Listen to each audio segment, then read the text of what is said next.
সন্ধেবেলায় গরম চায়ের সাথে এরম যদি একটা ভেজিটেবিল চপ হয় তাহলে আর কি লাগে। কিভাবে বানাবো চলো ঝটপট দেখে নিই।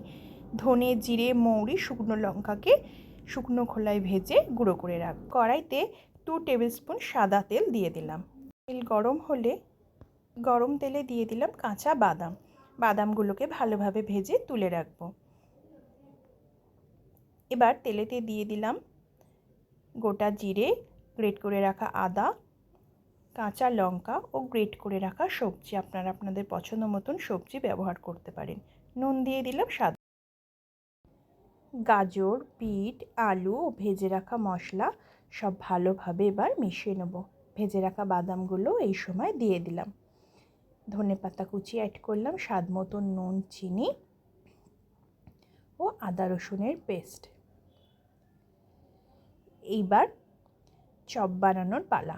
ময়দাকে ভালোভাবে গুলে একটা স্ল্যারি তৈরি করলাম।